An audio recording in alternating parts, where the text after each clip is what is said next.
Cari allievi, c'è un'ottima notizia, finalmente potrete cuocere i vostri pezzi in argilla seguendo il metodo di autocostruzione di un forno per la ceramica che vi mostrerò in questo video.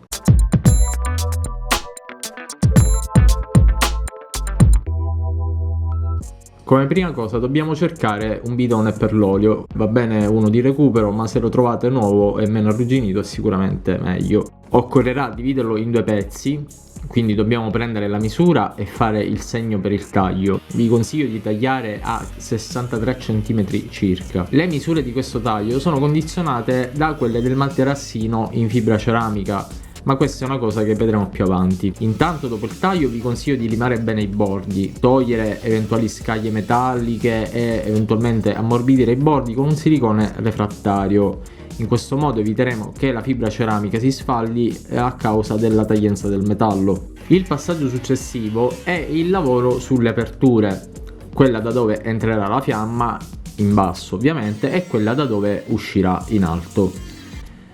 Dopodiché dovremo predisporre una serie di buchi per inserire i bottoni refrattari che poi andranno a bloccare la fibra ceramica, ma occorrerà fare anche quelli per le maniglie da mettere poi nel coperchio ovviamente. È arrivato il temuto momento di mettere la fibra. Come vedete, per facilitare la creazione del fondo possiamo fare una dima circolare con la circonferenza esatta, che possiamo ricavare anche facendo un segno con un pezzo di cartone applicato nel fondo del bidone.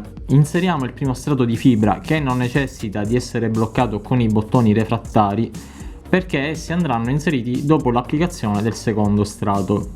È fondamentale fare due strati per far sì che il forno sia ben coibentato e che raggiunga 980-1000 gradi senza problemi. Il secondo strato invece andrà bloccato con bottoni refrattari. Se non li trovate su internet li potete autoprodurre utilizzando un gresso refrattario per alte temperature. Per ricevere sconti sulle argille e altri materiali per la ceramica, abbonatevi a questo canale. Andiamo a stringere bene i dadi e i bulloni che sono collegati ai nostri bottoni refrattari e poi tagliamo via i pezzi di fibra dalle aperture.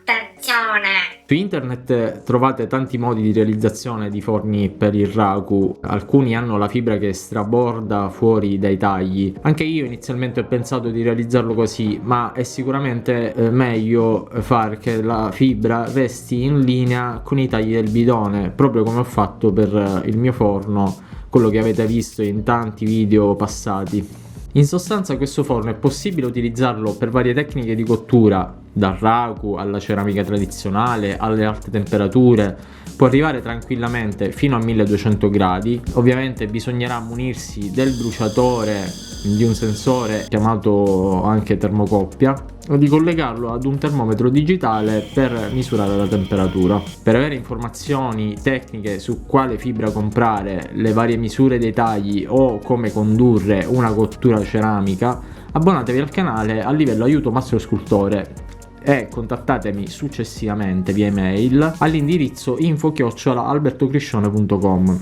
Indicate un'email alternativa o un numero di telefono per sicurezza, non si sa mai la mia email di risposta finisca nello spam. Risponderò chiaramente a tutte le vostre domande e vi ricompenserò mandandovi la dispensa del perfetto fornaciaio disponibile in formato PDF.